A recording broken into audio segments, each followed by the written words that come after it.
because turning on the AC would be impossible.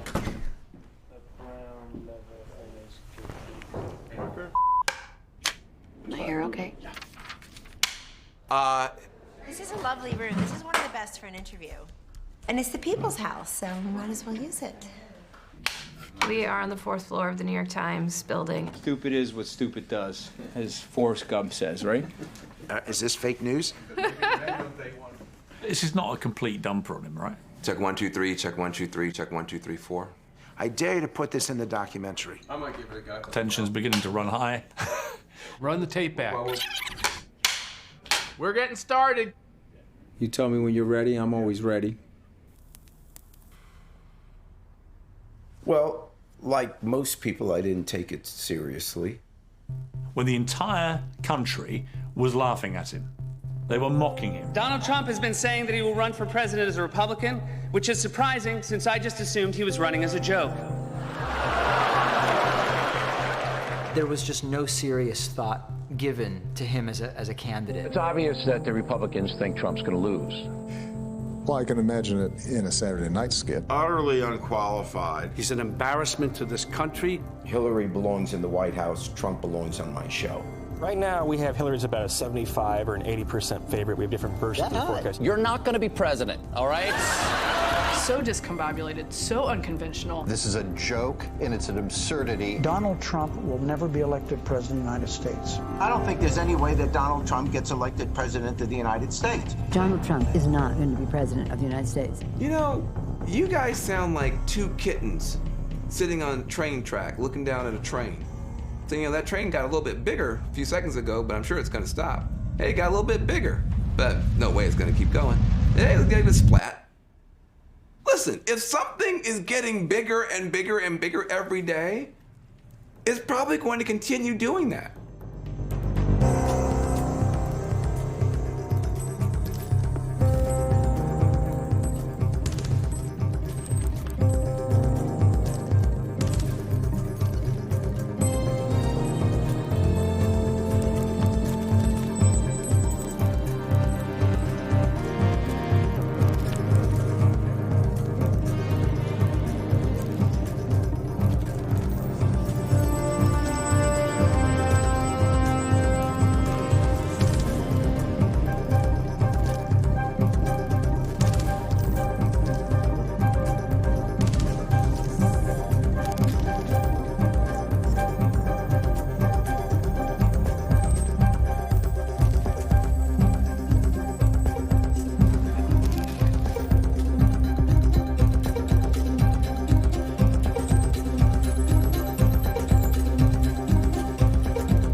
The 2015 U.S. was really a space of more than one America.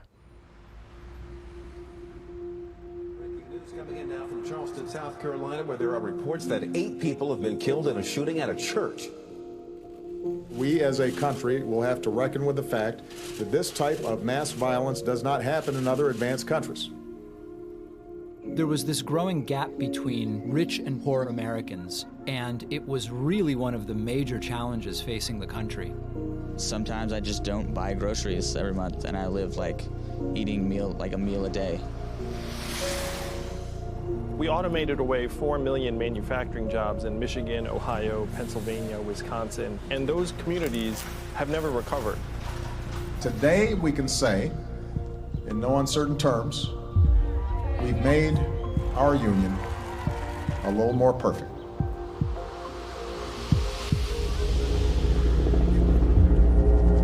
Orlando became the tragic scene of the worst mass shooting in American history.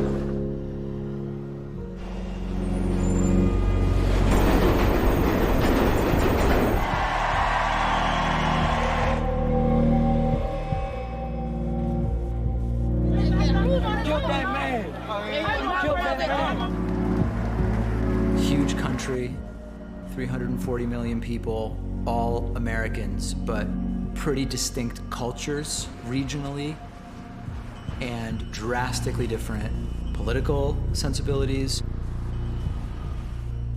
So you had people who were pleased with the performance of President Obama. And that was a winning campaign.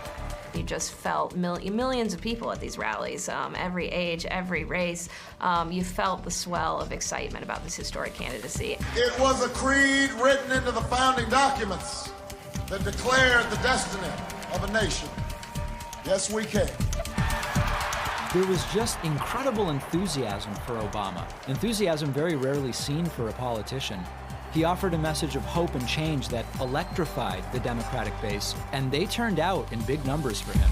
And CNN can now project that Barack Obama, 47 years old, will become the president-elect of the United States.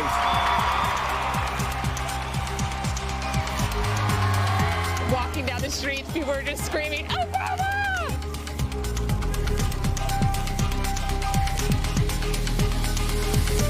What Republican voters believed, to their core, was that Barack Obama had succeeded, that he had set out to change America, and he did, and he wrecked it. You had a few different contingents that were starting to maybe look for a way to coalesce around something to replace President Obama, knowing that he'd be leaving. I think liberals and conservatives were both looking for someone who would go to political war for the issues that we care about. Obama pushed this country way to the left. Are you going to keep that ground? Or are you going to cede that ground? And to just elect somebody who was going to come in and be kind of a caretaker of the status quo, no way. Nobody wanted that. Hello, Iowa! I'm back!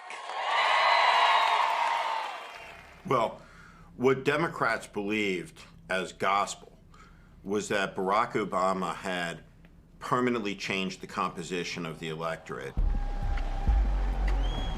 This ascendant coalition of African Americans, of Latinos, of women, of millennials was going to turn out in the same levels that it had for President Obama's two successful elections. The Democratic Party was like, you know what we should do? Hillary Clinton. Hillary Clinton. Hillary Clinton. Hillary Clinton. She is running for president. This was like the reintroduction of Hillary Clinton. Most people had already formed an opinion about her, and that's hard to change. There had never been a candidate in the history of the United States who had been as famous for as long as she had been. She's always prepared, she always does her homework, and she works very, very hard not to make a story of herself. Has had 25 years to figure out how to do this perfectly. All the money in the world, all the smartest people around her, and it was inevitable. There was no way that you would ever be denied the idea that she'd be the president of the United States. Those segments were all convinced that Hillary Clinton was the next president. I don't mean like 90 to 10 or 85 to 15, every one of them. It was all math and no poetry. You know, it was all about kind of identifying Obama voters, building this Hillary coalition. And I thought, well, maybe this is just how Hillary wins. You know, it's sort of a dreary mechanical slog. And that kind of canned political candidate, overmanaged by consultants, over-workshopped by a giant committee of people. That's what people are tired of. People are tired of being sold a polished product. They want something that feels like a real person, even if that real person is all kinds of weird.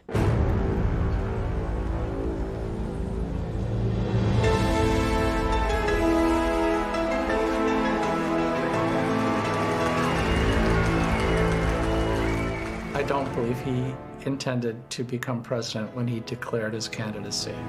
When he came down the escalator, I did not think he was a serious candidate. I thought it was all for publicity purposes. This was a marketing exercise. This was a YOLO campaign.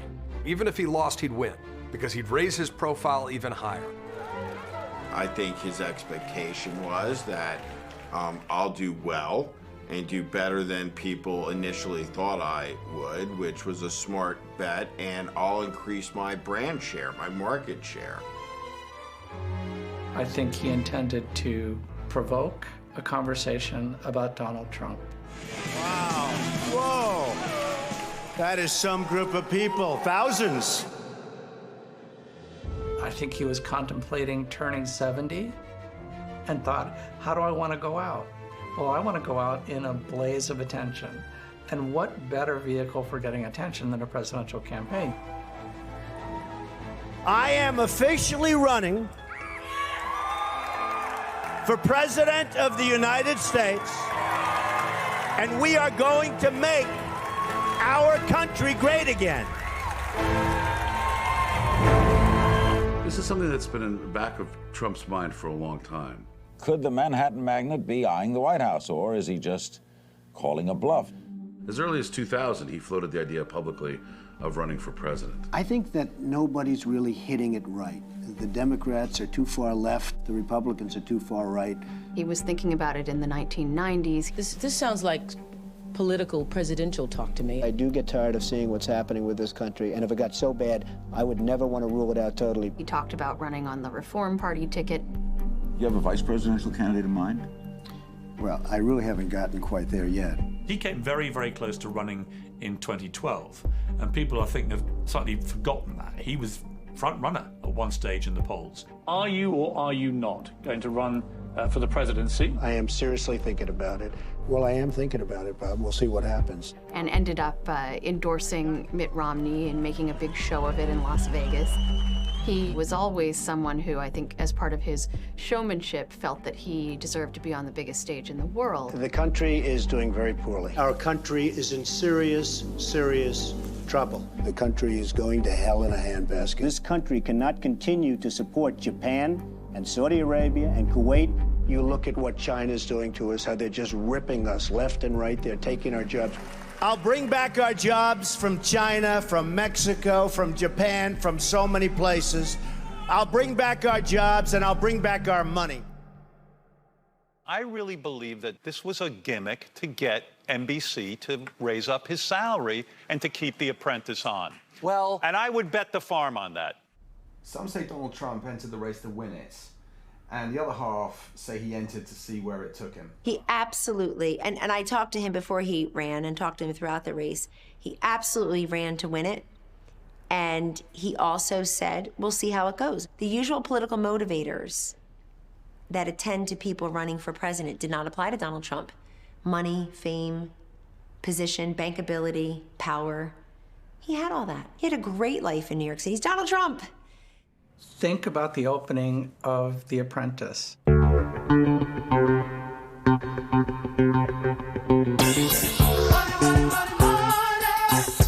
It's Donald Trump in a helicopter narrating the scene as he approaches the island of Manhattan and talks about what a big deal he is. New money, boorishness, is quintessentially American. From the gold rush, this idea of striking it rich and celebrating it. There's no restraint. Trump lives like a rap star. He is a master marketer who had a celebrity resonance with the American people as a successful businessman and a strong leader. This establishes for America that Donald Trump really is the mogul he claims to be. Now, I say claims to be because he isn't the mogul he claims to be. He's not nearly as rich as he says he is, but it doesn't matter. This is a thing that he intuits, but he also knows. He knows that the truth is really beside the point. It's what are you selling, and can you sell it, and will people buy it? In every case, he was selling himself, and that is the best preparation possible for a politician. If you're a kind of narcissist where as long as your name's being mentioned, it really doesn't matter if it's good or bad. If that's good for your marketing campaign and building a larger brand. 3 weeks ago when I started, I thought he was probably born in this country, and now I really have a much bigger doubt than I did before. But based on what? And you know what? His grandmother in Kenya said he was born in Kenya, and she was there and witnessed the birth, okay? I think he clearly saw how the criticism of Obama got him traction as red meat for the Republican base. And I just say very simply, why doesn't he show his birth certificate? Perhaps it's going to say Hawaii. Perhaps it's going to say Kenya. Are you a birther, Donald? Okay. Something on that birth certificate that he doesn't like. Oh my God! That's a terrible thing. Just... If you really don't like what President Obama did, there certainly can be sort of an underlying racial resentment there. The idea that his presence was disproportionately good for non-white people, and thus your status as a white person may be endangered or in jeopardy. He tapped into that group. Yeah, there are more things, but race was a major issue. People say it's not, but it was. He started chanting, and the rhetoric was shrill about race. When Mexico sends its people, they're not sending their best. They're bringing drugs, they're bringing crime, they're rapists, and some, I assume, are good people. Remember, after Mitt Romney lost in 2012, most of the Republican establishment thought it was because he alienated Hispanic voters with self-deportation. Kellyanne was one of a very small group of Republican professionals who thought it was actually the opposite, who thought that you could take a populist message against immigration, not more liberal, but more conservative on immigration, and you could get not just Republican primary voters, but a lot of blue-collar, white working-class voters, particularly in the Rust Belt, the upper Midwest.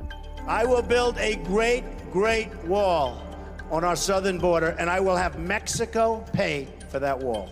Mark my words. Are you concerned about alienating the Hispanic vote by saying that Mexico is not our friend and we're building a wall? If it's good for me or bad for me, I don't think of that. I think of saying the right thing. And people have to be alerted to the fact that we are getting some really bad characters coming into this country. How can you succeed when you say things like that? Well, you can't, again, Gail, if the question is how can you become president, you can't by saying things like that. Are you racist? I am the least racist person that you have ever met. He was fearless.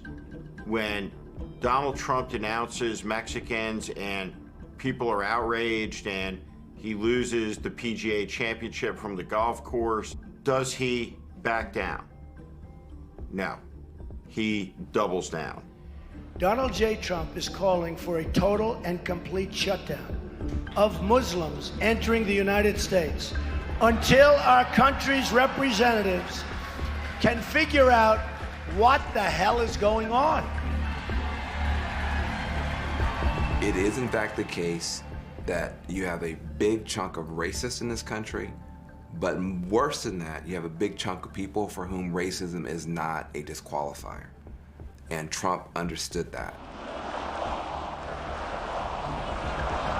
Build that wall, build that wall, build that wall, build that wall, build that wall, build that wall, build that wall, build that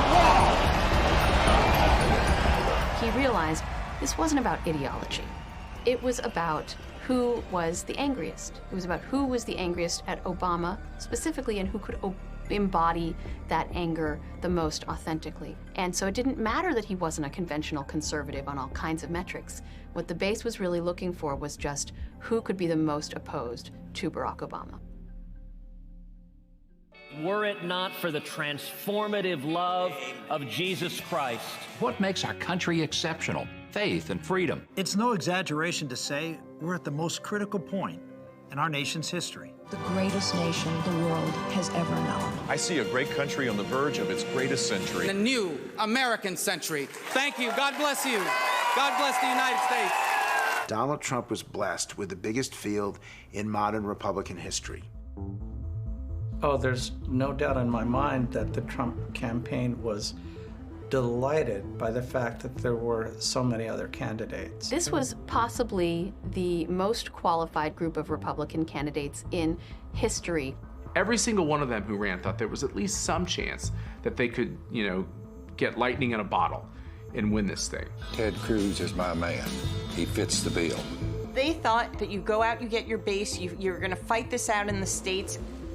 Jeb Bush is going to get X constituency, Rubio's going to get this constituency, and so forth and so on. They were prepared and responsible and ready to lead. They were not prepared to play the lowest common denominator every day to maximize attention.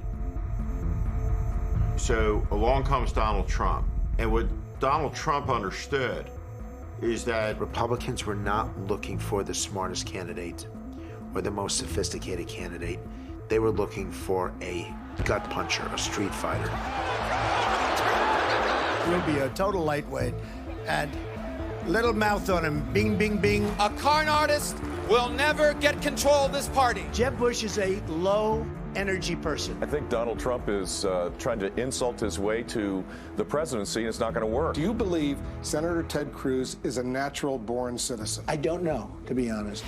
Donald Trump alleges that my dad was involved in assassinating JFK. And he's like this, and we will, I need water. Help me, I need water. This man is a pathological liar. And he knew that all he had to do was seem different from the typical Republican, and he would naturally draw the public's interest.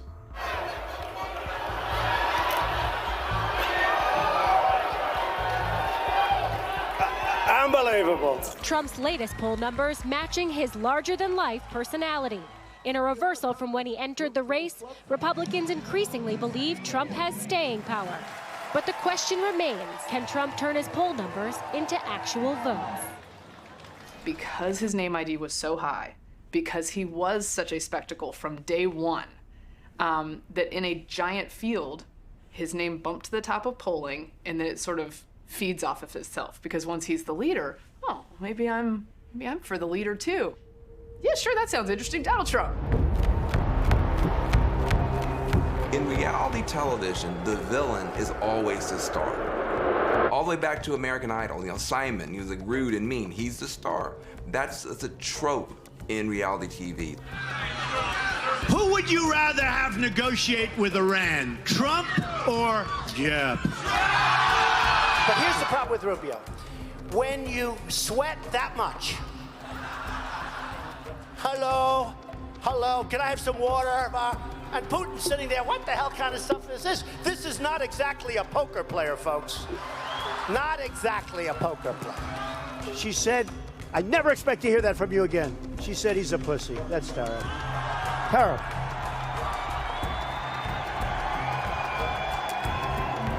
He had this reality TV experience, which I contend people watch for the humor. Like, it's not jokes, but they just sort of laugh at what's happening. I think that with Trump's, candidacy, that the news became comedy. This is a TV star who knew how to work the medium of television. And because most of the Republican candidates were cowed into thinking they shouldn't expose themselves too much, Trump soaked up all the airtime. Why don't you turn your camera? Show them how many people come to these rallies. Turn them. Go ahead, turn them. Go ahead.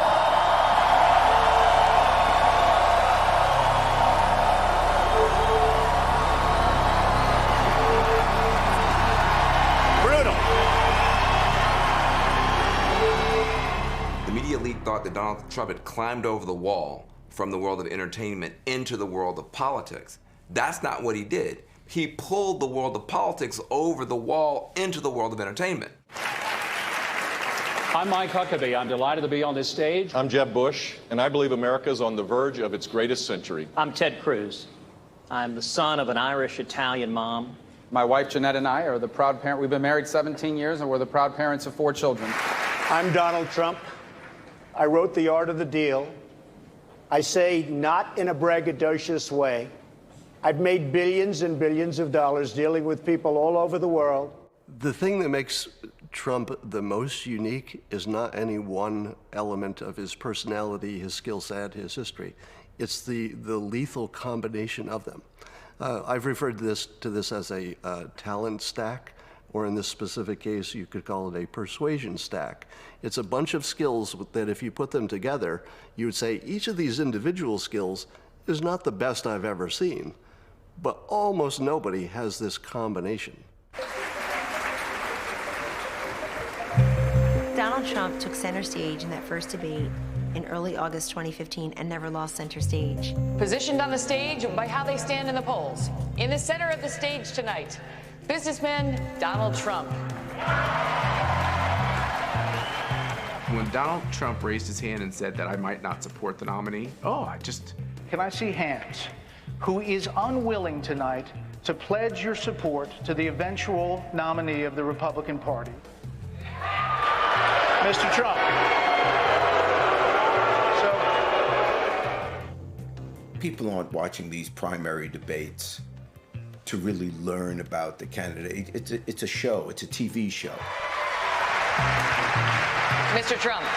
He was in a situation with Megyn Kelly that I don't think anybody could have escaped from if they were a standard politician with a standard approach. You've called women you don't like fat pigs, dogs, slobs, and disgusting animals. Your Twitter account. Only Rosie O'Donnell. No, it wasn't. The Trump method is not to deny everything. It's to own a little piece of the terrible thing. Everyone on stage with him that night got the memo too late that we were playing a different game. You had serious policy debates in 1960. 56 short years later, you don't have serious policy debates anymore because the phone changed everything, right? Because what happened is the phone shortened up everybody's attention span. Trump understood that I'm in this and I'm out of this thing in 30 seconds. That's going to show up on everybody's media page. That's going to show up on sound bites in the news. And I'm going to be the guy controlling the narrative. They're not.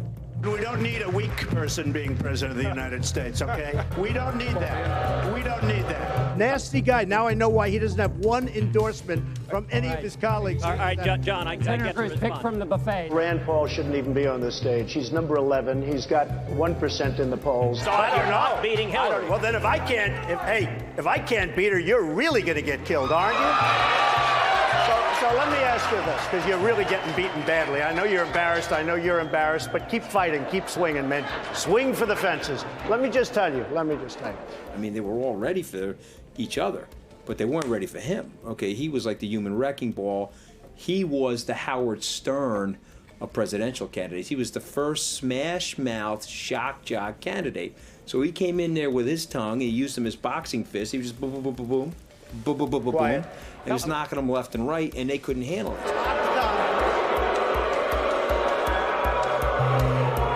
That's all of his donors and special interests out there. So, 2 days ago, he said he would take his pants off and moon everybody, and that's fine. Nobody reports that. He gets up and says that to Jeb's crowd, as you know, right down the street. They're sleeping. They're sleeping now. There's a lot of technique in the linguistic kill shot, as I call it. He's very low energy. I'm not used to that kind of a person. If you looked at Jeb Bush before the nickname, you probably thought what I did, which was, hey, this Jeb Bush guy looks like a real cool, calm, even-headed leader. But the moment that Trump said he was low energy, you couldn't unsee it. Please clap. Didn't want to get Donald, you cannot take more energy tonight. I like that. And then he got to lying Ted. Well, look at him. He looks shifty. And he cleverly made it lion with an apostrophe, not a G. Lyin apostrophe Lion Ted. And by the time he did Little Marco. Little Marco. I knew this stuff works. It was the idea that Trump was assigning people names. That conveys a sort of authority. Don't worry about it, Little Marco. I will. All right, well, let's hear Big Don. Donald. Don't worry about it, Don't worry about it, Little Marco. Gentlemen. Sometimes the only way to deal with the bully is to knock him on his ass. He's always calling me Little Marco. And I'll admit, the guy, he's taller than me. He's like 6'2", which is why I don't understand why his hands are the size of someone who's 5'2". Have you seen his hands? They're like this. And you know what they say about men with small hands? Everyone criticizes Rubio for going dirty on Trump, right? Oh, he messed up his brand, and that was never his brand. It was exactly that. It was cringeworthy. He hit my hands. Nobody has ever hit my hands. I've never heard of this one. Look at those hands. Are they small hands? And he referred to my hands. If they're small, something else must be small. I guarantee you there's no problem. I guarantee. You have young children. Do you regret where this has gone? Look, I regret the way the campaign has become, absolutely, because Donald Trump for the last year has made it one of the most vulgar spectacles in American political history. Trump ran through the Republican field like a buzzsaw. The Bush dynasty is done. There were Republicans, who were rising stars, whether you're talking about a Chris Christie or Marco Rubio, Rick Perry, who are done in American life.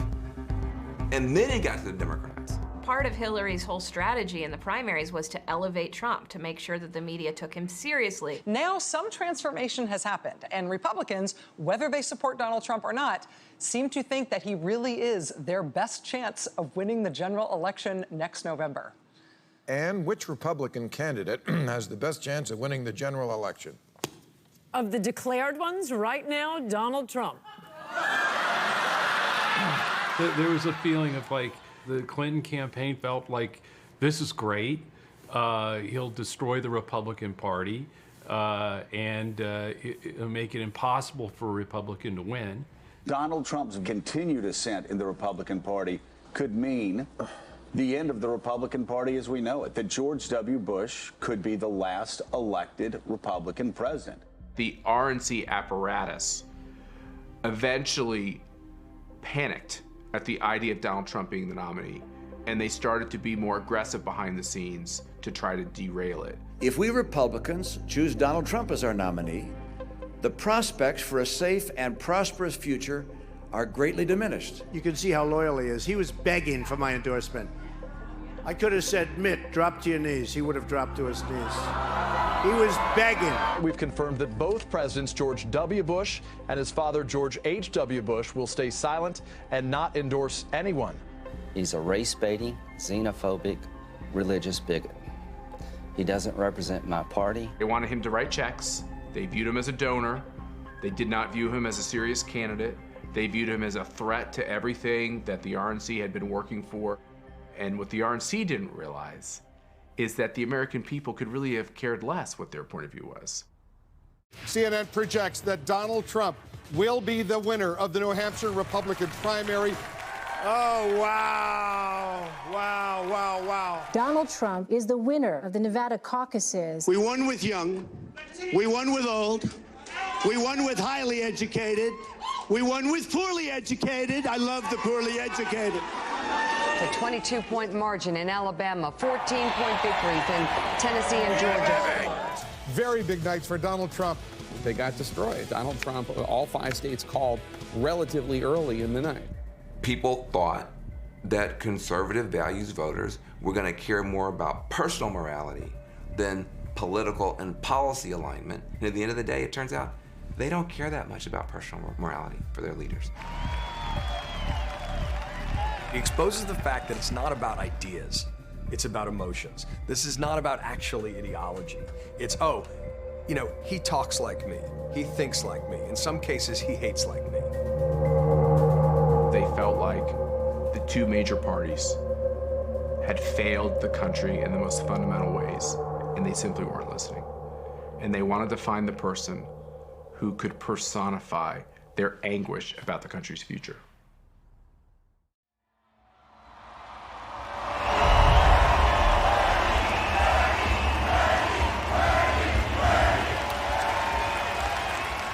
Well, look, nobody saw Bernie Sanders coming, least of all the Hillary Clinton campaign, and even Bernie Sanders himself was surprised by how much traction he got.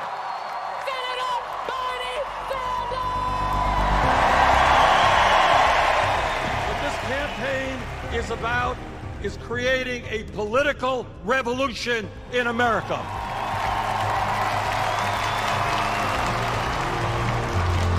CNN projects that Bernie Sanders will win the Wisconsin Democratic presidential primary, beating Hillary Clinton. A big, big win for Bernie Sanders. He won 5 of the last 6 states. We've now won, 9 states, and a lot more are yet to come. I think Bernie Sanders was, it said a lot about weaknesses in her candidacy that he gave her such a hard run. Her campaign refused to take seriously that there had been an insurgency in her party, and a 149-year-old socialist from Vermont who nobody ever heard of got 47% of the vote against her. She went to Michigan and got beat to a bloody pulp by Bernie Sanders. That lets you know that there's a problem for you in the industrial heartland. The fact that he was able to pull off that incredible upset showed people that there is still a very vocal constituency in the Democratic base. What we see is a populism rising, but a populism that is formed by a lack of economic gain and movement in the middle of the economy. A very large swath of the country has felt left out by the economic miracle that's taken place over the last 30 years. In the process of globalization, there's been rising living standards all over the world, but the American middle class and the American lower middle class missed out on this. In the United States of America today, there is massive injustice in terms of income and wealth inequality. When you have no real wage growth, when 67% doesn't have $1,000 in savings, when all of the economic gains accrue at the top, that will ultimately destabilize politics. Remember, 76% of Americans do not have a four-year college degree. More than 2/3 of Americans have never been to college at all. So what you're excluding is the vast majority of the country from the possibility of moving into the ranks of the upper middle class. Those people were angry.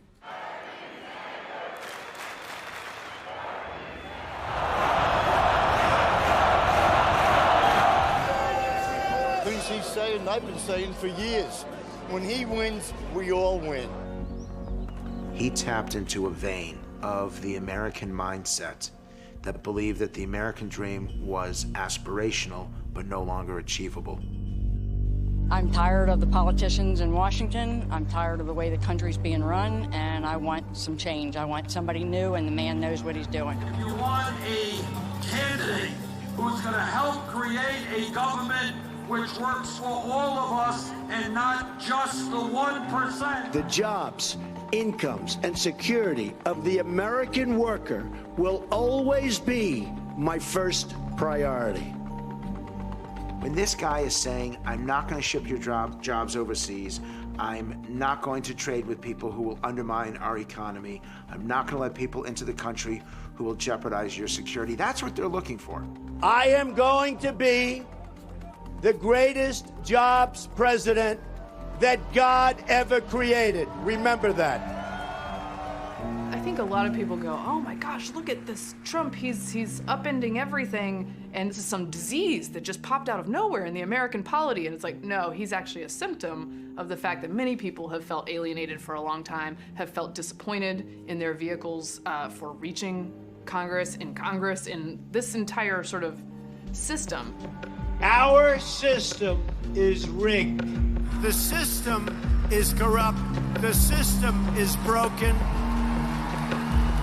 They were waiting for someone who just would grab the people of Washington, the leeches and the lawyers and the lobbyists and all of them, just grab them by the neck and say, get the fuck out. We are going to drain the swamp. It is time to drain the swamp in Washington, D.C. We're draining the swamp.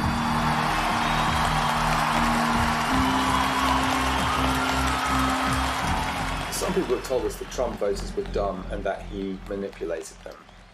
It is a mistake to say that, or to believe that people who voted for Donald Trump are stupid, just like it's a mistake to say that they're sexist or racist or xenophobic. It is fair to say, though, that they were duped.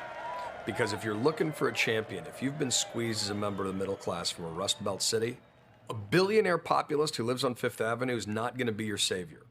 Now, to Donald Trump's credit, he was able to connect with them.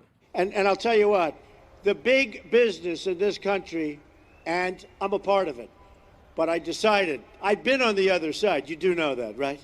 I understand the other side. And in some way, it's possible that because he owned being the rich guy who was going to help everybody do better, it, in a way, circumvented the criticisms that he's just some rich guy. Large numbers of Americans have thought for a very long period of time that if we can only get a businessman in there, someone who understood business, we could make the government run like a business. Which is kind of a funny point of view when you think of all of the senators and governors who were businessmen who were elected and generally have been a disaster as politicians. He was out there giving helicopter rides to children, spending tons of money, showing anything but humble beginnings. But that's who his persona was, and that made him seem authentic. So he wore a suit where other people don't wear suits. He stayed looking presidential in every situation. Mr. Trump now has security equal to the President of the United States. We commonly refer to our activity as the show. And the reason being is because it was a show. If you think about the optics, the black vehicles, the limousines, the agents that jump out with sunglasses and earpieces, there's a sense of importance and gravitas that comes with the show. And Donald Trump had that almost 1 year in advance of the election. And he made sure that when he landed his plane that looked a lot like Air Force One, that there would be plenty of camera time for that. The American people would have been disappointed if he had appeared at any airport in any other jet. The black and gold and red Trump color scheme and the giant block letters of gold Trump are things that people respond to now emotionally. It's not just that they're amused and riveted by it, they like it. They admire Donald Trump the same way they once admired Elvis.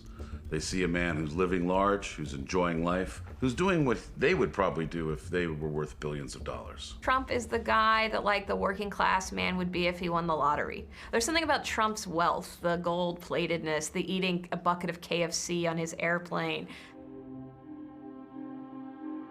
He's one powerful person who's going to stand up and stand between the regular folks and the elite and say, I'm with them. He has money. He's supporting this campaign from his own money. He believes in this. I'm here for Donald Trump because he loves America and he loves Texans and veterans. We need jobs and we need more jobs. I mean, it's getting bad, but it's going to get better because he's going to be our president. He wants to eliminate some of the corruption that's in the government, and there's a lot of corruption in this government at the present time. If you were afraid that your child was being indoctrinated in high school or college, Trump had a message for you. If you were angry about the cultural signals that Hollywood was sending, he had a message for you. And if you were resentful that the media wasn't telling the whole story, boy, did he have a message for you. And it became Trump versus this cultural elite.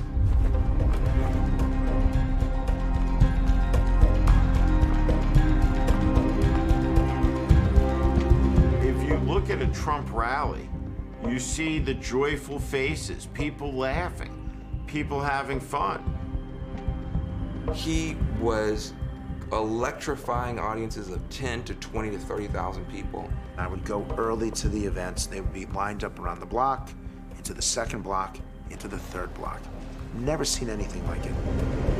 They would show up in labyrinth snake-like lines to go to a rally just to say they were there when he was there and be part of his movement.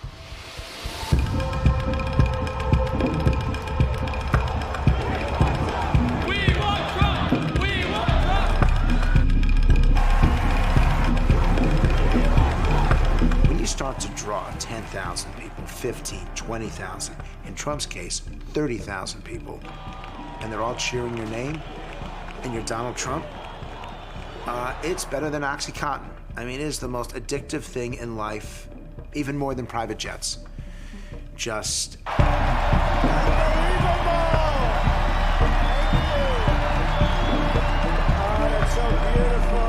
Donald Trump is very, very hard to understand if you come at him through the lens of an educated person. I went to a number of his rallies in New Hampshire and in South Carolina, and I would listen to Trump's speeches, and it seemed to me as if he was changing thoughts in the middle of a sentence, not just in the middle of a paragraph. There were so many unfinished thoughts and so many imprecise wordings. I thought, my gosh, what is this guy even talking about? Did you read about Starbucks? No more Merry Christmas on Starbucks. Then you say, sorry, we're leaving. You go out, you double up the sanctions. By the time your plane lands at one of our decrepit airports, they're all decrepit. This was said to me by one of the great musical geniuses. I won't tell you his name. I don't want to get in trouble. But he said, Donald, you're the greatest in the world. You're the only one that can fill an arena without a guitar, meaning without music. I don't want Oreos made in Mexico. Right? It's baffling to me why people would say that that Trump gets anyone in the Rust Belt, any middle-class person. Not only, yes, does he literally live in a gold tower in New York City, in a mansion in Beverly Hills, on a golf course in Florida. I never saw a speech of Donald Trump's where he addressed the needs of the working class. I never saw a single speech of Donald Trump's where he talked about anything but himself and his enemies. And yet when I talked to the people in the crowd, I found that he was resonating with them. We're going to win so much, you may even get tired of winning. And you'll say, please, please, it's too much winning. We can't take it anymore. Mr. President, it's too much. And I'll say, no, it isn't. We have to keep winning. We have to win more. We're going to win more. You can mock it. You can say you don't agree with it. You can say it wasn't sophisticated enough, but you can't say he didn't have it. He knew exactly what he wanted to tell people. People came to the rallies because they had no idea what he was going to say. They had no ideas whether there were going to be fights. You didn't know. Has campaign violence gone viral? Those are the big questions this week after the ugliest 2 days of a dangerously angry White House race. Oh, we have a protester. We have a protester. I love the old days. You know what they used to do to guys like that when they were in a place like this? They'd be carried out on a stretcher, folks. That's true. Get them out of here. Get them out. Out, out, out. Bye. Go home to mommy. Do you regret saying any of those things about punching protesters, sending them out on stretchers? No, I don't regret it at all. Is there anything more fun than a Trump rally? The ancient Romans said that the electorate was motivated by bread and circuses. So the idea that giving people a show is not unique to 21st century America or 21st century world. But Trump is good at it. He's good at provoking people. He's good at getting a rise out of people in whatever medium. ISIS is honoring President Obama. He is the founder of ISIS. He's the founder of ISIS. Trump has launched a new line of attacks trying to link the Obama administration to the founding of ISIS. Founding ISIS would be, that's treason. I know what you meant. You meant that he created the vacuum, he lost the peace. No, I meant he's the founder of ISIS. He was the founder of ISIS. Absolutely. Every night I have to sit on set, cable news, and listen to people explaining how Trump is moments away from self-destructing. How the most recent thing he's done is so terrible that he'll never survive it. And I think what Trump understood better than really anybody is the truth of being in the media. There's not a liberal or conservative bias as much as there's a conflict bias. And Donald Trump provided daily conflict. You got to see this guy. Oh, I don't know what I said. I don't remember. That reporter he is talking about is Serge Kovaleski, who now works for the New York Times. Do you believe in punishment for abortion? Yes or no, as a principle? The answer is that there has to be some form of punishment. For the woman? Yeah. Have you even read the United States Constitution? If you look at his wife, she was standing there. She had nothing to say. Maybe she wasn't allowed to have anything to say. You tell me. That's a famous Mussolini quote. You retweeted it. You like the quote? Did you know it was Mussolini? It's okay to know it's Mussolini. Look, Mussolini was Mussolini. I'm going to bomb the shit out of him. It's true. I don't care. They give us the most dishonest reporting. And that's the way it is, folks. That's the way it is. And we just get used to it. Whenever Trump would appear on television, the ratings would go up. Man, who would have expected the ride we're all having right now? It may not be good for America, but it's damn good for CBS. That's all I got to say. So they had this endless appetite for Trump because they had endless appetite for ratings. Trump's a racist! Yeah, it's symbiotic, right? And everyone should admit that this is a symbiotic relationship, that he rates, we cover him because he rates. You could just put a camera on him and guarantee that it was going to be entertaining in some way. Because he's a controlled car crash. And once in a while, I hit the guardrail doing 75 miles an hour, and sparks will come off the car, and you're like, okay, where's this thing gonna go? I gotta watch this thing. At first, he would do an interview with anybody. He was calling in to TV stations and radio stations left and right. I'm joined now on the phone from New York by Donald Trump. On the phone, Donald Trump. Donald Trump on the phone. We have a phone call from somebody. Good morning, darling. Nobody ever seen that before. Usually you have walls and walls of media handlers between a candidate and the media system. What's on the Facebook page, what's on the Twitter page, who's he talking to when.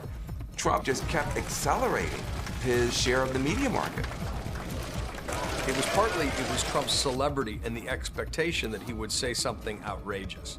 It may be, again, I don't have the data, but I'm just gonna make a guess, that Donald Trump was the most televised candidate in the history of candidates. He's someone that commands media attention and television oxygen.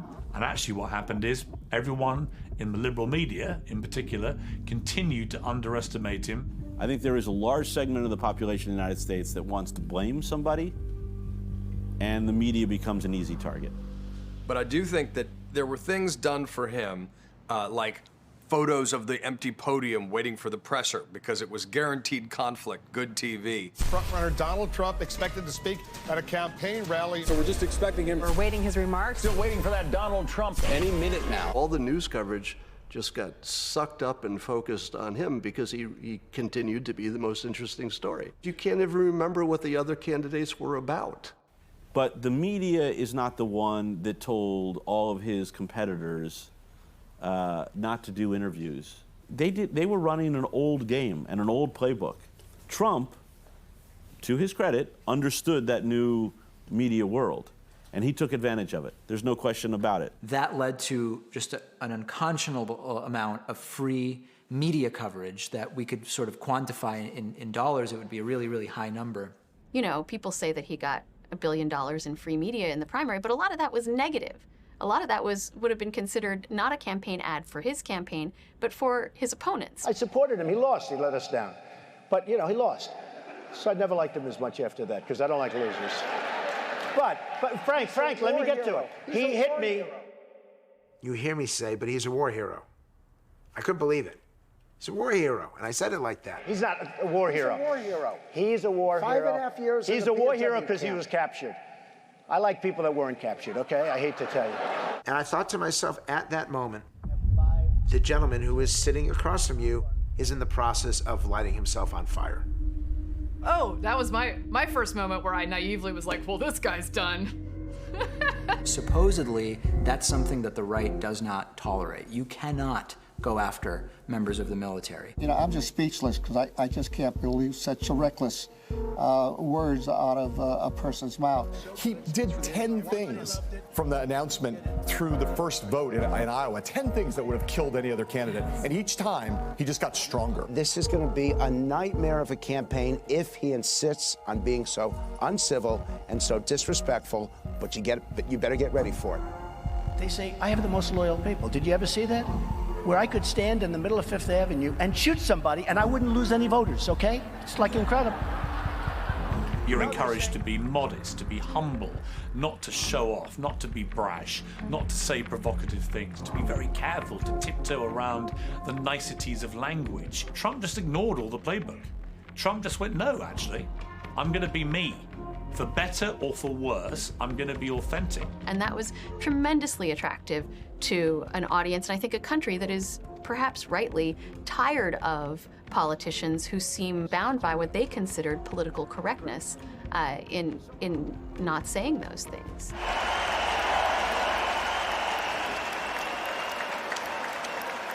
What happens with Trump is that he uses the same method over and over again until it fails.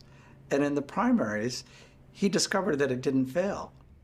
An outsider who read the mood of Republican voters better than anyone now controls a party that fought him every step of the way.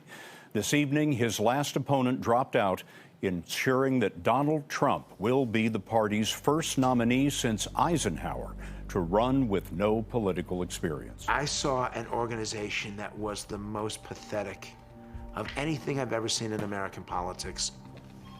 His polling operation was weak. His grassroots was almost non-existent. They refused to spend money for advertising.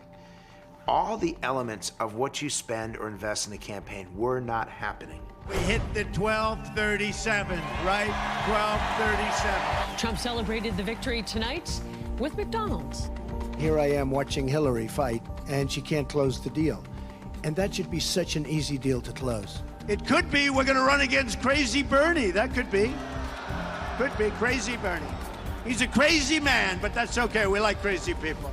Certainly great politicians master a new medium, right? So FDR was the king of radio. JFK used TV.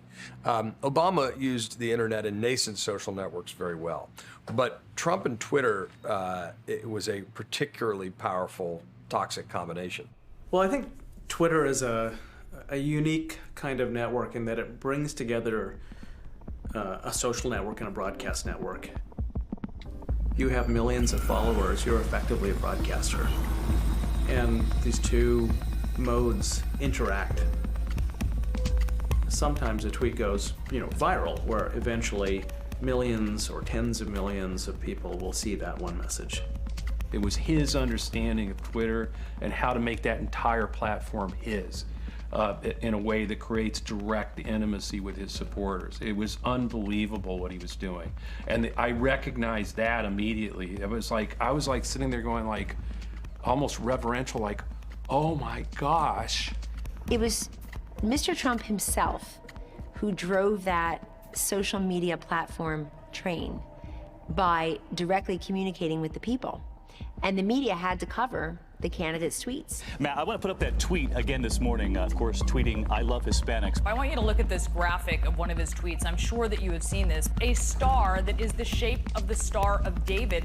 Donald Trump very successfully used not only Twitter as a tool in and of itself, but Twitter as a tool to disrupt legacy media. I would be on a live TV set, and I'd be mid-sentence and be like, hold on, Kellyanne, breaking news. And I'd say, oh, God forbid, what happened? And they'd say, your boss, your candidate, just tweeted the following, and I'd look at it, and they'd ask me to comment on it. But he literally would make news instantaneously. And maybe a lot of that innermost decision-making and kind of tuning of messaging was happening by the man himself.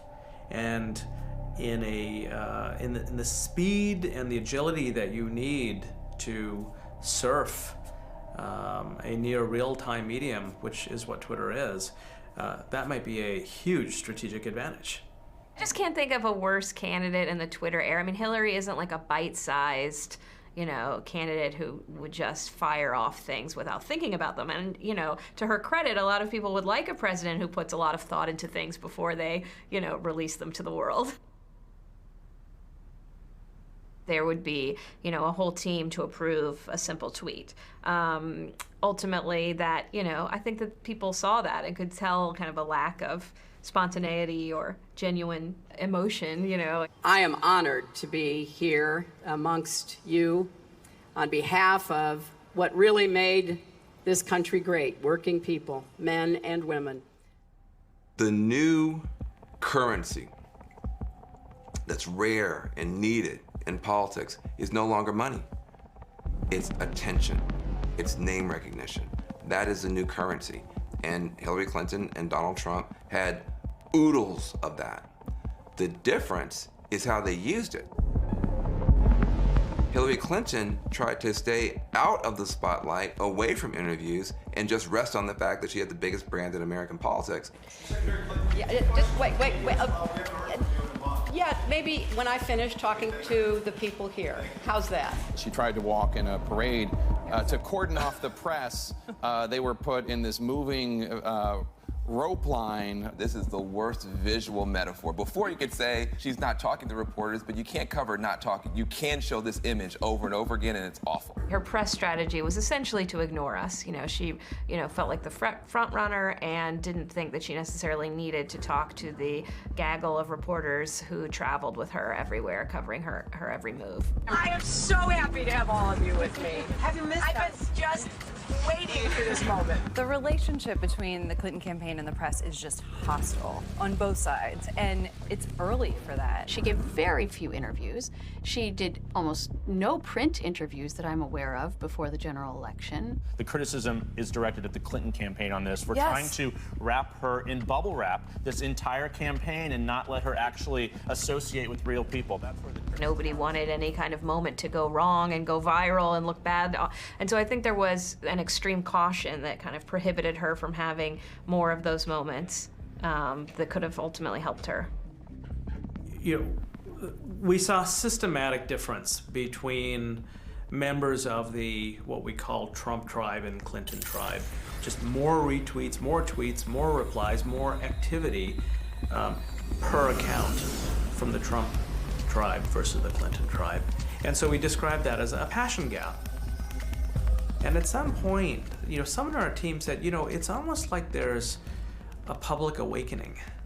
Like we're seeing something happening in the nature of the conversation where Donald Trump seems like a far more serious possibility than, you know, the polling numbers or anything else would indicate. I think the key is that Donald Trump's defiant authenticity resonated, and that's something I think all politicians can learn from. That doesn't mean simply, you know, play to the lowest common denominator every day, but it does mean, for God's sakes, be yourself and talk like a goddamn human being. What's something that you always carry with you? Hot sauce. Really? Yeah. Really? Are you getting information right now? Hot sauce. Hot sauce in my bag, Swag? Hot sauce. Really? Yes. Now listen, I just want you to know, people are going to see this and say, okay, she's pandering to black people. Okay. Is it working? Don't forget what a terrible campaign Hillary Clinton ran. Her campaign, to this day, nobody can remember a thing about it. Quick sound check. What was written on Donald Trump's baseball cap? Make America great again. Make America great again. Make America great again. Oh, Make America Great Again? What was Hillary's campaign slogan? I'm still trying to figure it out. Ready for Hillary? I don't know. I don't remember. Together? Forward together? I don't know. Oh, I don't actually know what it said on her plane. What was her slogan? And she had stronger together, whatever that means. On one point, being this well known made it hard for her campaign to craft a narrative, but it also made it just hard for Hillary. I mean, she's lived in this cloistered, rarefied world for a very long time, and so to emerge from that world and try to really connect to voters suffering in these steel towns where Trumpism took hold, I think was very difficult. And this sounds so old school, but we wouldn't see any Hillary yard signs. You saw a ton of Trump yard signs. I never got the sense that they had really captured the energy of people out there, connected with them in that way. You know, often you get a sense that a candidate will fight for every inch, and she just never exuded that. It was all bullshit. It was all sloganeering. I'm just chilling in Cedar Rapids. I'm trying to figure out how we get them to have Pokemon go to the polls.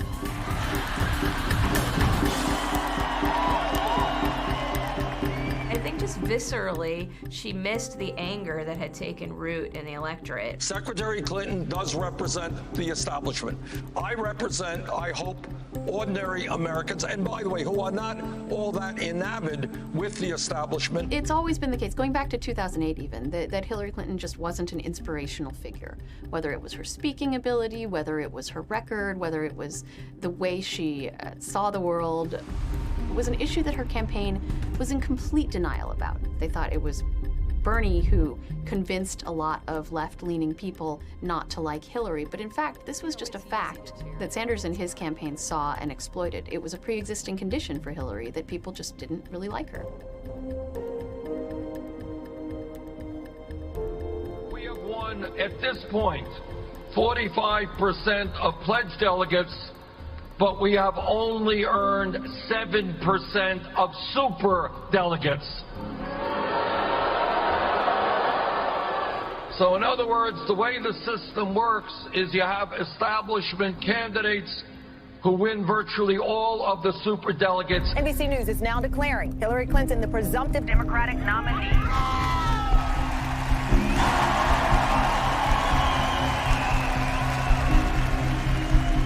At the Democratic convention, I went down to the protests, the Bernie or Bust protests. Kids from all over the country, people in their teens and 20s who said, the Democratic Party has lost me for a generation. I don't have something to believe in if Bernie's not on top of the ticket. Many Sanders backers just aren't willing to shift their loyalties from the U.S. Senator's progressive platform. I mean, that was a tense convention. Hillary Clinton and Tim Kaine want to build an economy that works for everyone, not just the people at the top.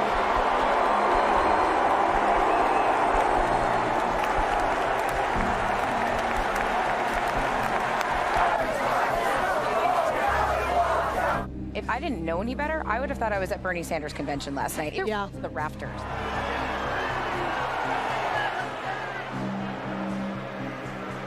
There was a sense that the DNC had kind of tilted the table in her favor. There hadn't really been a fair contest between Hillary and Bernie. I mean, there's no question to my mind, and I think no question to any objective observer's mind, that the DNC was supporting Hillary Clinton, was in opposition to our campaign. Rigged. Remember hashtag rigged? How offensive to say it was rigged. How dare you say that our democracy could be rigged? How dare you say that? And it was rigged. I actually think Hillary and some of her top advisors are more angry at Bernie Sanders than they are Donald Trump. You know, they thought that he gave her sort of a lukewarm endorsement when he finally got around to it. And I move that Hillary Clinton be selected as the nominee of the Democratic Party for President of the United States. Senator Sanders has moved in the spirit of unity to suspend the rules. Bernie Sanders lit the place on fire. I mean, he came out of nowhere, and God bless him. Bernie was an independent. He agreed to run in Democratic primaries, but he was an independent. Then, of course, there are going to be associations and friendships and loyalty built up to someone who's been a Democrat their whole life. That's why you're an insurgent. You're an insurgent because there's a status quo establishment in the party and there's an establishment candidate. And so, my friends, it is with humility, determination, and boundless confidence in America's promise that I accept your nomination for President of the United States. I do think that she matched up with the mood of the electorate particularly badly. A lot of people felt the system was rigged, and the Clintons, for many people unfairly, were a symbol of a rigged system. And so you put all that together, you have a real big problem for Hillary Clinton going into that election with a divided party and an arrogant campaign that believed it could not be defeated.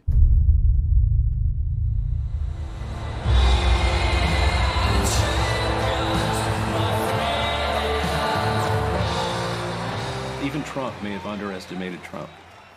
I knew he wanted to be the great disruptor who would attract more eyeballs and create this reality show. I knew he wanted to do that. That was clear. But did he want to stay the whole way and make it into a general election? Because if he did, he was going to be there. Friends, delegates, and fellow Americans, I humbly and gratefully accept your nomination for the presidency of the United States.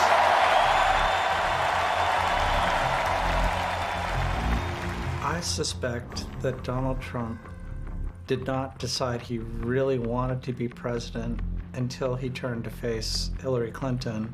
This is the legacy of Hillary Clinton: death, destruction, terrorism, and weakness. It was going to be one of the more negative campaigns in the history of the country. Why? Because I might be able to get you to stay home instead of voting for Hillary Clinton. Hillary Clinton was a perfect foil for him. She embodied, or could be made to embody, everything that he said he was against. So, and some of this was just Trump's gut.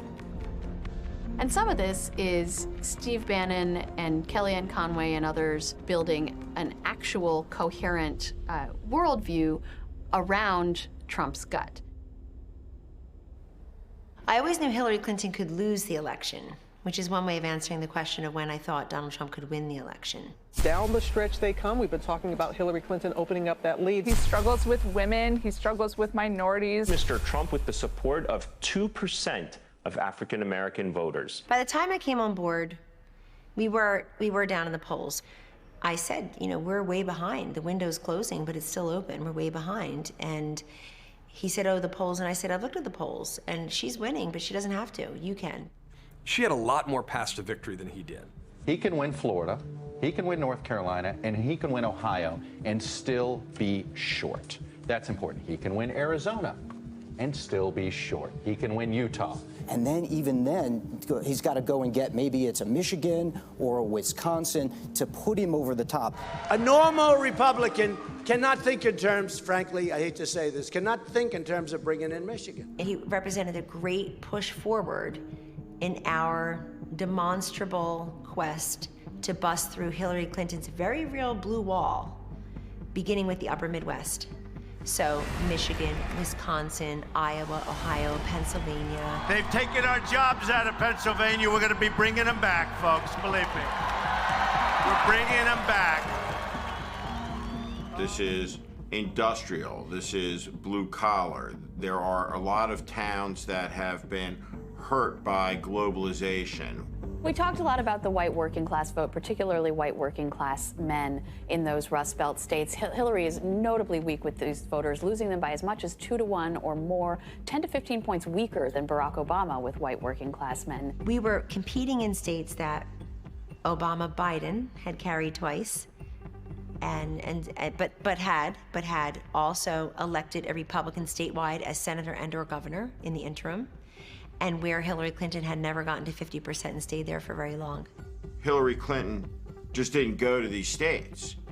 She was hanging out in places like Arizona and Texas, inexplicably. When your allies are putting a lot of effort into red states right now, Arizona, Utah, Georgia, Missouri, you're doing this even though it's still neck and neck in a lot of the traditional battleground states, Ohio and Iowa, Florida. Are you guys getting overconfident? There's a special opportunity that popped up late in Arizona. It is possible to win it. Arizona has not, in 12 of the past 13 presidential elections, has not voted for a Democrat. And so you saw this extreme confidence on the part of the campaign that they could expand the map, that they could bring in new voters in places like Arizona and Georgia that are sort of going purple. While Donald Trump is up in these states saying, I'm gonna make America great again. In August, after she had a 10-point lead after her convention, after a successful convention, she basically disappeared in the Hamptons to fundraise. Her campaign would get very defensive about this. We need money, we need, a lot of money to go against Trump, but every single day Trump was doing rallies. Then she reemerged Labor Day, and she was sick, and she just had sort of a string of bad luck. I think that was a very troubling moment for her. That was her worst weekend in many ways. September 11th, very early in the morning, she had her spill.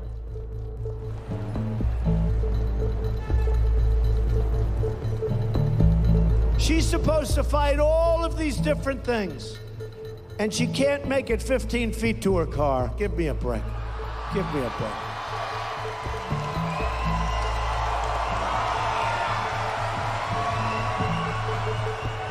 Thank God she was okay health-wise, but the worst thing for her was 2 days earlier, when she was caught on tape. To just be grossly generalistic, you could put half of Trump's supporters into what I call the basket of deplorables. Hillary Clinton on Friday evening, basket of deplorables already entered into the annals of campaign flubs. They are not a basket of anything. They are Americans, and they deserve your respect. People like you, and you. Deplorable. You know what's deplorable? Hillary Clinton viciously demonizing hard-working people like you. And is a reflection perfectly of what the coastal elites in the United States feel about the people trapped in the working class counties and cities of the country that have been decimated by globalization. And Red's like, wow, we thought you thought that of us. And now we know for sure.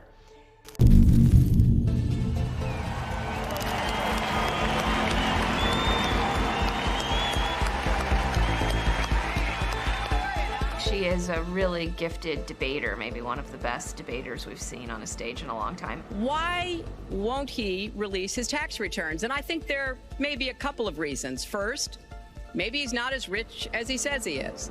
Second, maybe he's not as charitable as he claims to be. We're going to come up with 3 or 4 clever things that we're going to hit Trump with tonight, and you'll say them in the following sequence. I call it trumped up trickle down, because that's exactly what it would be. And she was picking out her outfit to look perfect. He's showing up with the tie down to his ankle. Give me the microphone. I'm ready to go. I don't believe that Hillary has the stamina. Let's let her respond. Woo, okay. He stood there waiting to be exposed.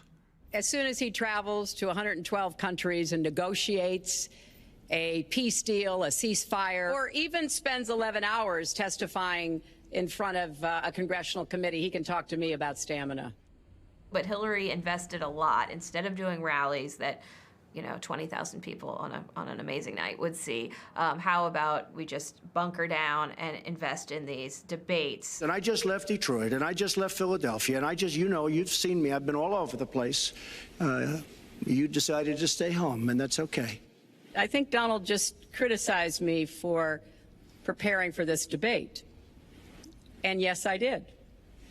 And you know what else I prepared for? I prepared to be president. And I think that's a good thing.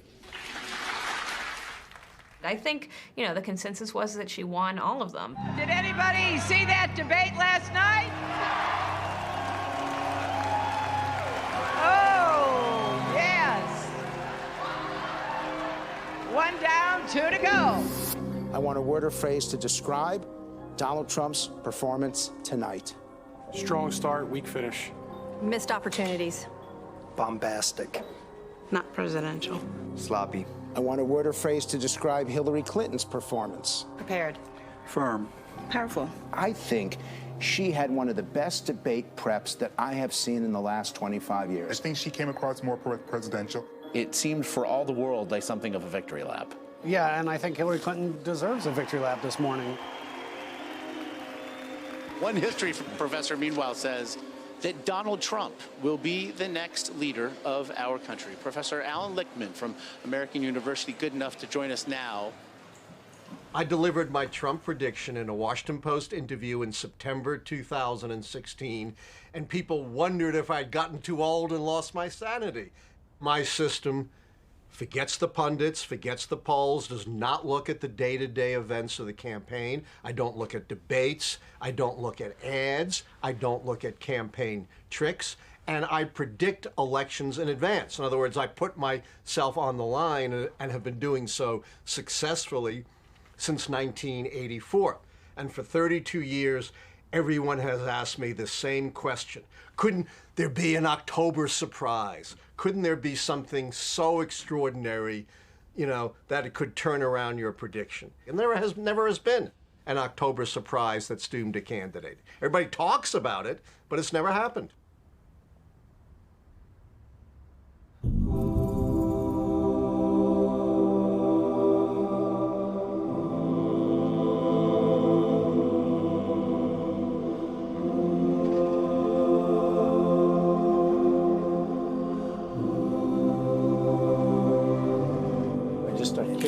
It's like a magnet. You just I don't even wait. And when you're a star, they let you do it.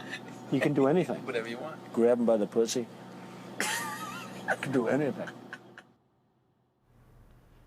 My assumption from the bus is that he was done. A recording of Donald Trump made more than a decade ago has surfaced. It is lewd, it is vulgar, and we caution you, you won't want young children to hear it. Every single Republican is going to have to answer the question, what did you do the day you saw the tape of this man boasting about grabbing a woman's pussy? Period. Okay. All right. Will you please stop saying that word? My daughter is listening. Yeah, and you know we're what, talking Scotty? You know what, Scotty? Don't tell me you're offended offended when I say pussy, but you're not offended when Donald Trump says Exactly. What was your response when you first heard it? Horrible remarks. They're remarks you certainly don't want to hear from anyone, much less a presidential candidate. This was a powerful individual speaking freely and openly about sexually predatory behavior. I saw it and I said the election's over. There's no way you come back from this. Folks are going to stay home. This race is over. Tomorrow morning, the money will dry up. The Republicans will start to hide. One top Republican said to me, we're going to see the fastest cut and run in American political history. I'm not sure the Republican Party is going to survive. The fundraisers, the donors, they're all walking away. I'm out. I can no longer endorse Donald Trump. I think Donald Trump should step aside, which I've been asked many times today. Yes, I do. I passed a TV that literally said Trump's female campaign manager expected to quit. You know, she's got 4 young children. She's a devout Catholic. There's no way she can stay. How she stood up there and defended him when nobody else is willing to do so. This is suggesting sexual assault. And that's a very unfortunate phrase, and people really should stop using that. Why? Because I know him better, and I know better. But it's what he said. He did not say the word sexual assault. And I remember watching and thinking, A, that's a very courageous thing for a woman to be doing. Secondly, it was really helping him. It managed to take the sting out of the tail. Nobody was saying, oh, it's nothing. This was locker room banter, a private conversation that took place many years ago. Mr. Trump apologized for it. He spoke about it. I've never said I'm a perfect person, nor pretended to be someone that I'm not. I've said some foolish things, but there's a big difference between the words and actions of other people. Bill Clinton has actually abused women. And I felt it was really important for us to talk about what he would do for you as president, transport you away from this moment and into his presidency and the promises he was making. And I did famously say there's a big difference to voters and indeed all Americans between what offends you and what affects you. And voters were making that choice. All men do it and women do it. Honestly, you got to stick with him. Hillary's no better. I mean, she's just lying through her teeth left and right over and over again. Here's the thing. He's not running to be the Pope. Look at the culture of our country. I don't care. Nobody cares. Hillary Clinton said that the women who make allegations deserve to be heard, except the ones who accuse her husband. But remember, October 7th this happens. October 8th, we have a meeting in Trump Tower. He knew people were going to have some tough recommendations. Reince Priebus told him to drop out or stay in and lose by the most in history. But as is Donald J. Trump's custom, he did it his way. There was no time for him to be inauthentic and phony. And so I think people saw that, and they probably thought he would fold in the next debate, but it almost reinvigorated him. And then, of course, you know the Clinton accusers were there as well. There you see in the middle of your screen Donald Trump, but from left to right, Kathleen Willey, Juanita Broaddrick, then Donald Trump in the middle. These are women who have made very strong accusations against Bill Clinton.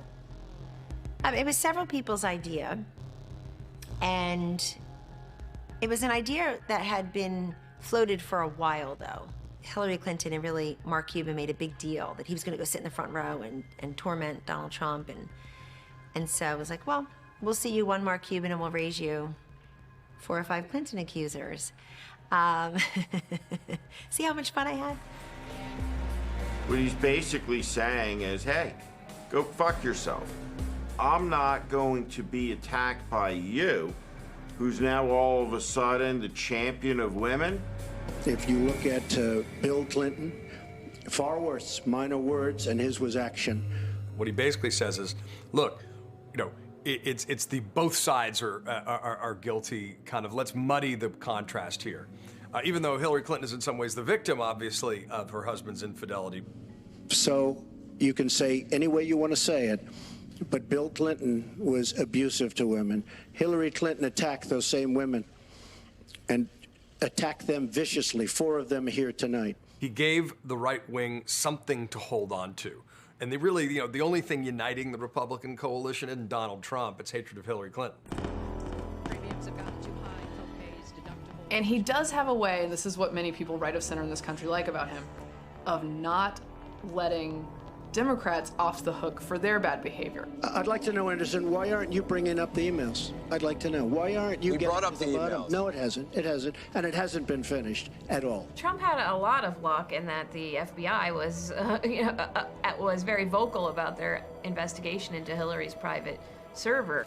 There is evidence that they were extremely careless in their handling of very sensitive, highly classified information. Questions over a classified email account. Email. In one form or another, they have been dogging Clinton throughout this campaign. 2 years after she had left office, for it to become clear that she had been using this private email and that she had handed over 30,000 emails and that 31,000, almost 32,000 had been deleted in this process. She deleted the emails. She has to go to jail. His narrative of crooked Hillary, he had this giant data point of this looming FBI investigation. I didn't think I'd say this, but I'm going to say it. And I hate to say it. But if I win, I am going to instruct my Attorney General to get a special prosecutor to look into your situation. It's just awfully good that someone with the temperament of Donald Trump is not in charge of the law in our country. Because you'd be in jail. Secretary Clinton. The fact that he was willing to say to her face on national television, "You belong in jail," is exactly what voters wanted to hear from him, to know that he was serious.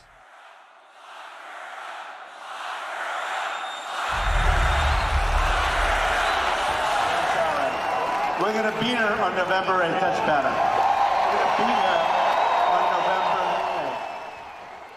3 weeks isn't typically too early for, the October surprise. But with our current short attention spans, courtesy of social media, Twitter, and other things, 3 weeks actually, I think, was too early. Instead, there was time for the Comey letter to come out and resuscitate all those concerns about Hillary Clinton. They're reopening the investigation into crooked Hillary Clinton. Crooked Hillary. She's crooked.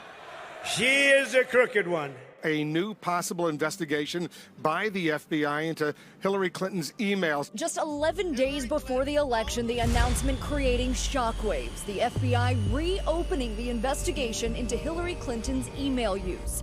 We are 11 days out from perhaps the most important national election of our lifetimes. So the American people deserve to get the full and complete facts immediately. The FBI situation significantly hurt Hillary Clinton. Their outrage today certainly suggests that they are nervous about this. They are furious that this came 11 days before Election Day. Donald Trump, meanwhile, and his team clearly reveling in this latest plot twist. The FBI, after discovering new emails. The news this morning is this is bigger than Watergate. This is bigger. And if you look at the trend line, Hillary had peaked shortly after the 3 debates, which she was thought to have won by most observers, and then there was a gradual tightening all the way up until Election Day, and the Comey letter in the waning days of the campaign accelerated that. The question, though, that a lot of Democrats had, why was she ever in a position where that could have been decisive? To most people's minds, to most of the conventional political classes thinking, this is someone she should have been beating by 20 points. This was a bigger issue that she had. It was a bigger issue that she was never able to put Trump away. 1-0, 1-2-3, clear for takeoff. Contact departures 126.55. Have a nice flight, and thanks for making ATC great again. Tonight, Donald Trump with one last battleground blitz, a whirlwind sprint to the finish, 8 states in 24 hours. Part of it was the reality of budget. We were understaffed and under-resourced financially and had to become creative. You have one day to make every dream you ever dreamed for your country come true.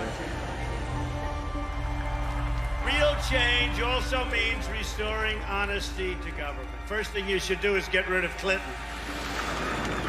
But our 2 greatest assets all through the campaign were Donald J. Trump and Michael R. Pence. And they were willing to go anywhere, and they were willing to go to many stops a day those last 4 weeks. They were doing 5, 6, 7 stops a day each.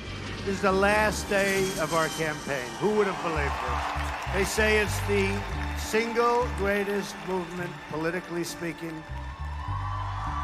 in the history of this country. Can you believe that? Can you believe that? Kellyanne, yes, we do see the lines, we see the rallies, we see all the people, but will they vote?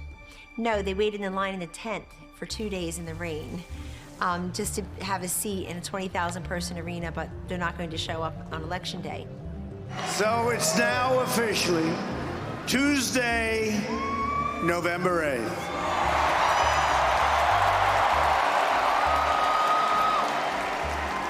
Did you ever think you'd be hearing a major speech like at around close to 1 o'clock in the morning? Are we crazy?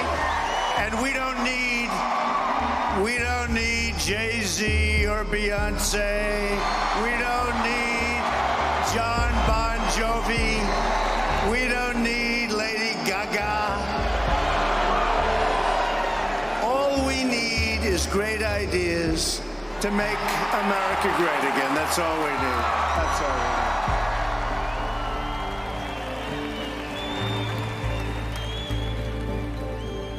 need. Hillary's closing message was very much about Trump's unfitness for the presidency. She thought she could sway a lot of Republican-leaning, suburban, white, college-educated women by pointing out how offensive Trump was to so many people. There is a clear choice in this election. A choice between division or unity, between strong, steady leadership or a loose cannon who could put everything at risk. Because none of us want to wake up on Wednesday morning and wish we had done more. I think we can all agree it's been a long campaign. But tomorrow, you get to pick our next president. Her campaign is not cocky, but confident. They believe that victory is well within their grasp. She is holding her election night watch party in an atrium that is conveniently and symbolically equipped, Gail, with a glass ceiling. We have the presidency at about 89% for Hillary Clinton. I'm calling Hillary Clinton the winner of this presidential election. The presidential race is over. Let's make history together. I'm Hillary Clinton, and one last time, I approve this message.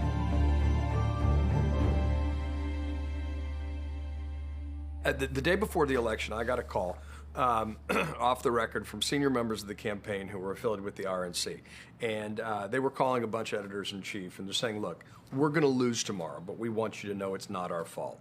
We've got the greatest data operation in human history. I said, okay, well, how bad do you think it's going to be? You think you're going to feel? You think you're going to keep the Senate? Long beat, and the operative replied, we feel good about the House.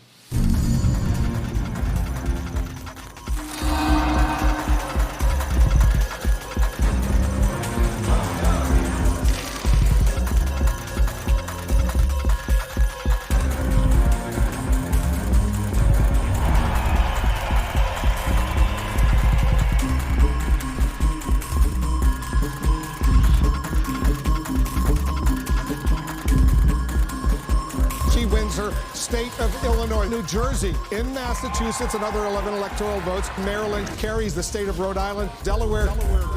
Donald Trump has won the state of Ohio. No Republican has ever won the White House without winning Ohio. And we are about to make a major call. Donald Trump has won the state of North Carolina. This is exactly what he needed to do. Anderson, this night is turning out to be a real nail-biter. CNN projects Donald Trump will carry the state of Florida. I wouldn't call anything encouraging for Hillary Clinton at the moment, to be honest with you, my friend. He will win Wisconsin with its 10 electoral votes. He's cracked the so-called blue wall that Hillary Clinton had tried to create. Donald Trump has won the state of Pennsylvania. That is the race, frankly. There is no path forward for Hillary Clinton.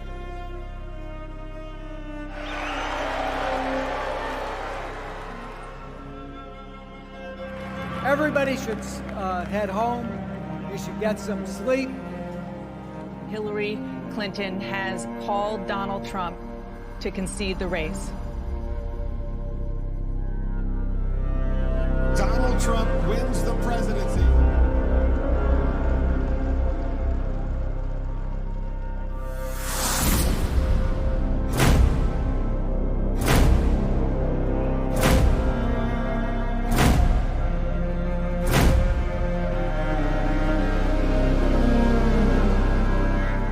What happened here is the more competent and qualified candidate, Secretary Clinton, got 3 million more votes across the country than Donald Trump got. Look, I don't think you can't argue that much with the Clinton sales pitch. I mean, you could argue it could have been better, but in the end, they won the popular vote. This wasn't a race that they lost because they didn't have a message that could win enough votes. And it wasn't like a nail biter. I mean, he lost by 3 million votes. That is a larger number than Nixon beat Humphrey. It's a larger number than Kennedy beat Nixon. That is a significant victory for Hillary. Well, hold on a second. That's not the race. The race is to zig and zag through the country and beat the person in the Electoral College, and he did that. And he beat her in places where Republicans typically don't win. They took Wisconsin, Michigan, and Pennsylvania and places like that for granted, that they were going to win them without having to do a whole lot, without having to put a big get-out-the-vote effort on the ground. She refused to spend any money for grassroots turnout in Michigan, in Indiana, in Pennsylvania, because her data dummy pollsters told her she had it in the bag based on polling. There is going to be an incredible, long, deep, rigorous autopsy done on the polling that pervaded this campaign. It's horrific. Public polling and the Clinton campaign's own data, which obviously was wrong in a lot of ways. The big falsehood was that her ground game was good. It actually wasn't. And she never went to Wisconsin, which is something we all should have noticed in retrospect. I think a big swing in Wisconsin was Hillary never coming here. I think she just assumed that Wisconsin was going to go her way, and that didn't work out too well for her. This is a state that Hillary Clinton hasn't even visited since the Democratic convention over the summer. Wisconsin's always tight, and what happens in the end is Democrats always win. But that was before Governor Walker had instituted a series of reforms that made the unions less powerful. President Obama would have gone to Wisconsin. He by all kinds of reports, he wanted to go to Wisconsin, but the campaign told him and his people that there's no reason to go there. Do you think it would have made a difference if she'd come on your show? Hillary? Yes. I do. It's 70,000 votes, and in those states I am popular, particularly Pennsylvania, for example. If you don't catch the signal that you've got a big problem in industrial heartland, when you can't win your own primary in Michigan, if you can't respond to that on the ground when people are begging for help, you're gonna get beat. At the end of the day, it is a ground operation that was not funded in the heartland that cost his campaign. It was political malpractice of the highest order. Donald Trump saw that hole in her plan, and he went to the heartland, he beat her there. It's her fault. Our campaign was never about one person or even one election. It was about the country we love and about building an America that's hopeful, inclusive, and big-hearted. At some point, we, the voters, we have to take responsibility for this. And yes, it's been true for a while, not just in 2016, but it's been true for a while that, and you put it very well, that voters are being treated like an audience. And as long as we keep responding as an audience, that's how they're gonna try to win elections. The moment we, the voters, insist on a higher level of debate, that's when we'll get one. Clearly, we have missed something on the polling side. How did polling get this so wrong? A lot of his people were not willing to say to a pollster they were going to vote for him. Are they not talking to us? Are they not interested in doing surveys? That term, hidden Trump voter, undercover Trump voter, was met with international derision and ridicule. Thank you, everyone. And they said, oh, on election day, they'll still be hidden. Well, That was to explain, not that people were embarrassed to say they're voting for Donald Trump, but they weren't supposed to be. There are women who are supposed to vote for the first woman president of the United States. They're Hispanic who are supposed to not like his immigration policy. They're young who are supposed to say, the Democrats are woke. If you are a union worker in any of these states we were talking about earlier, how in the world can you vote for Donald Trump? And so they just don't want to argue with people in their circle of life, their family, their friends, or their colleagues anymore. But they came out for him. I think the idea that it's only the dumb people who would fall for Trump doesn't stand up to science, because there are plenty of brilliant Republicans who are pro-Trump. A lot of rich guys voted for him too, in case you didn't know. They closed the curtain. They said, okay, can't tell anybody, Trump. And then they opened the curtain. He tapped into a lot of frustration, and people who at the last minute just said, fuck it, let's take a risk. There was this divided, fragmented nation, and really an understanding gap that we didn't even have a sense of what was necessarily going on the other side of the communication divide. And within that I would include a lot of our journalists. Now, obviously, we missed it, right? I mean, but a lot of people missed Everybody it, too. missed it. And Just about everybody missed it. I don't think that the mainstream media was lying about what was going to happen. I think we missed the overarching story to a large extent. And see so many in the American media today, in the last, I'd say, 72 hours, having this self-reflection and telling themselves they need to look in the mirror, that this was not a shock to millions of Americans, but it was a shock in the newsrooms at the Washington Post, at the New York Times, at CNN. I actually believe that what we watched happen in the 2016 election was an example of this very new set of affordances, if you will, of the media system.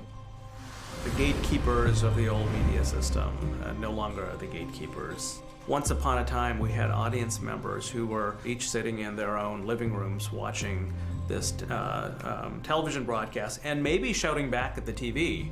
That landscape has completely changed, because now we have audience members who are all on the internet, all on different social media platforms, connected with one another and talking with each other about new political possibilities. When we're now connected to more of our friends, and we have the ability to self-select and tune into networks of people who think like we do.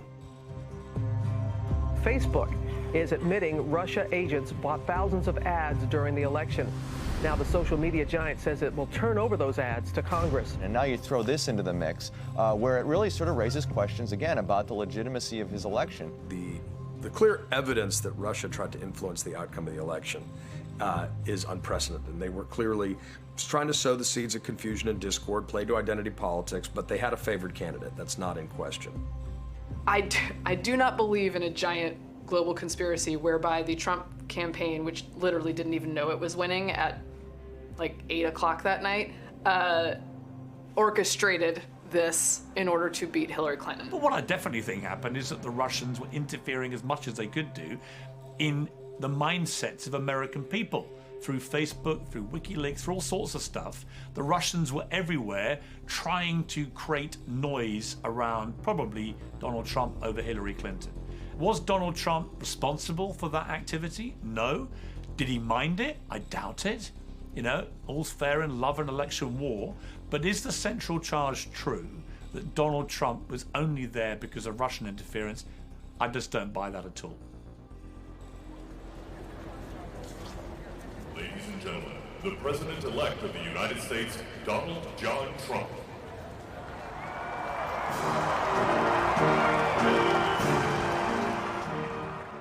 I think America always gets the president it deserves.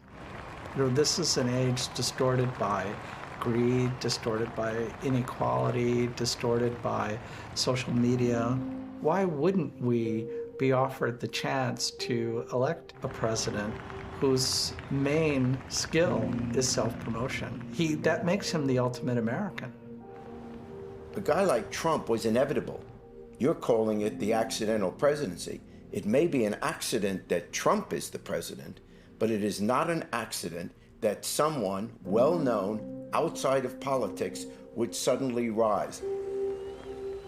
We can no longer assume that what we have known for the last 50 years has any relevance or resonance. We can't tell that anymore because the public has changed. Politics has changed. You can't go back now. You can't have boring robotic leaders anymore. You know, the rise of populism around the world, driven a lot by people like Donald Trump, is because people have had a reaction, I think, to robotic politics. And I think in America, Trump tapped into the same sentiment about Washington and said that Washington is broken, it's paralyzed, it's not working. He offered, as the demagogue does, easy answers to complex questions. We live in this era where we're being disrupted by globalization, by technology revolution, by automation. How does Donald Trump win? How does he not win? We're still talking about the 2016 election because it's still the case that no one has wrapped their head around it. And the president is no exception. He won't shut up about the 2016 election either. We're still trying to figure out what the heck happened and whether it's a fluke. To me, that's why we keep covering politics, because we don't know. What I'm trying to figure out, what I'm trying to cover is, has our political framework changed? Has it been destroyed? Has Trump realigned the way that the American electorate works? Or was it just a really weird fluke that took advantage of, the imbalance between the popular vote and the Electoral College, the Russians, Jim Comey, a fractured Republican field, a divided Republican Party? Was there just this really specific set of circumstances that allowed something really unusual to happen? We're going to face many challenges, but this is truly an exciting time to be alive. The script is not yet written. We do not know what the page will read tomorrow. But for the first time in a long, long time, what we do know is that the pages will be authored by each and every one of you and you.